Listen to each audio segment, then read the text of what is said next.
పిఠాపురం వర్మది ముందు నుంచి కూడా వివాదాస్పదంగా ఉంది. ఎందుకంటే ఆయన నిజానికి గెలవగలిగిన పరిస్థితి ఉండి కూడా పవన్ కళ్యాణ్ కోసం త్యాగం చేశాడు ఖచ్చితంగా. చంద్రబాబు కూడా వేరే ఆప్షన్ లేదు. ఎందుకంటే పిఠాపురాన్ని పవన్ కళ్యాణ్ కోరుకున్నాడు. తమ చంద్రబాబు కూడా పవన్ కళ్యాణ్ మీద డిపెండ్ అయ్యి గెలవడానికి పవన్ కళ్యాణ్ మీద డిపెండ్ అయ్యాడు. పవన్ కళ్యాణ్కి అట్మోస్ట్ ఇంపార్టెన్స్ ఇచ్చాడు. సో అందువల్ల ఆయన కోరుకున్న సీటు అట్ ఎనీ కాస్ట్ ఆయనకి ఇవ్వాల్సిన అవసరం చంద్రబాబు కూడా ఉంది. వర్మ నిజానికి అతను గతంలో 2014లో కూడా సీట్ రాకపోతే రెబల్గా తెలుగుదేశం నుంచి రెబల్గా నిలబడి గెలిచిన వ్యక్తి.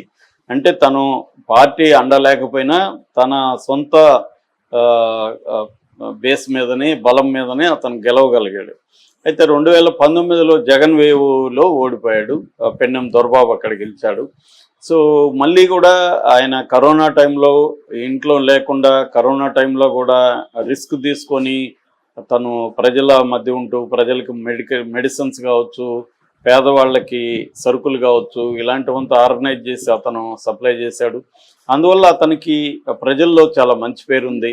ఈసారి గెలిచే ఇది కూడా ఉంది. ఖచ్చితంగా పవన్ కళ్యాణ్ లేకపోయింటే వర్మనే అక్కడ నుంచి ఎమ్మెల్యే ఉండేవాడు.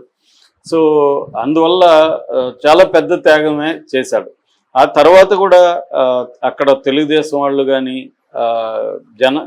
జనసేన నాయకులు కానీ వీళ్ళు కొట్టుకోవడం, దానివల్ల వర్మకి కూడా చాలా ఇబ్బందులు వచ్చాయి. ముఖ్యంగా తెలుగుదేశం వాళ్ళు వర్మని క్యారీ చేయకపోవడం, ఆయన కారుని జనసేన వాళ్ళు ఆయన కారుని ధ్వంసం చేయడం, ఆయన మధ్యలో ధర్నా కూడా చేశాడు ఒకసారి.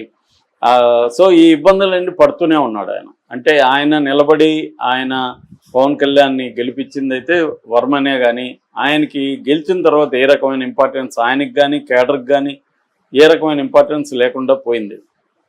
దాని తర్వాత అప్పుడే ఆయనకి ఏంటంటే చంద్రబాబు హామీ ఇచ్చాడు, ఫస్ట్ ఎమ్మెల్సీ నీకే ఇస్తాను నేను అని హామీ ఇచ్చాడు. అది నమ్మాడు ఆయన. దాని తర్వాత 9 నెలలు అవుతుంది, ఎమ్మెల్సీ పోస్టులు చాలామందికి ఇచ్చారు, ఈయనకి ఇవ్వలేదు. చివరిగా ఇప్పుడు ఎమ్మెల్యే కోటాలో 5 ఎమ్మెల్సీలు ఉన్నాయి. అందులో ఒకటి జనసేన నాగబాబుకి వెళ్ళింది, ఇంకోటేమో ఆయన సోమవీర్రాజు బీజేపీకి వెళ్ళింది, ఇంకా 3 ఉన్నాయి. ఆ 3 కూడా ఈయన చంద్రబాబు ఇవ్వలేదు. 3 కూడా లోకేష్ చెప్పిన వాళ్ళకే ఇచ్చారని చెప్తున్నారు. ఒకటి కావలి శ్రీదేవి, కావలి గ్రీష్మ, 2 బేద రవిచంద్ర, బీటీ నాయుడు 3. ఈ ముగ్గురికి లోకేష్ అనుకున్నట్టు జరిగింది. నేను అనేకసార్లు చెప్పాను, ఆంధ్రప్రదేశ్లో రియల్ సీఎం ఎవరంటే లోకేష్ కానీ చంద్రబాబు కాదు. అందువల్ల ఏ పోస్టులైనా అల్టిమేట్గా లోకేష్ డిసైడ్ చేస్తాడు. కాకపోతే కొన్ని పొత్తుల్లో భాగంగా కొన్ని ప్రాబ్లమ్స్ వాళ్ళకు ఉన్నాయి. ఎందుకంటే బీజేపీకి జనసేనకు వాళ్ళు ఇంపార్టెన్స్ ఇవ్వాలి. అందుకని బీజేపీకి మామూలుగా అయితే ఇది అవసరం లేదు, ఆల్రెడీ 2 రాజ్యసభ సీట్లు తీసుకున్నారు బీజేపీ వాళ్ళు అనుకున్నారు. కానీ బీజేపీ పట్టువదలలేదు, మాకు ఒకరికి కావాలని చెప్పారు. ఆగమేఘాల మీద ఇక్కడ నుంచి హైదరాబాద్ ప్రత్యేక ఫ్లైట్లో పురంధరేశ్వరి వీళ్ళు వెళ్ళి చేశారని ఈనాడే రాసింది. మేఘా వాళ్ళు ప్రొవైడ్ చేశారని. ఇలాగ మొత్తానికి నిన్న ఈ 5 మంది, ఈ 4, అంతకుముందు నాగబాబు నామినేషన్ సపరేట్గా చేశాడు. ఈ 4 వెళ్ళి మన శాసన మండలి ఎమ్మెల్సీ శాసన మండలి రిటర్నింగ్ అధికారి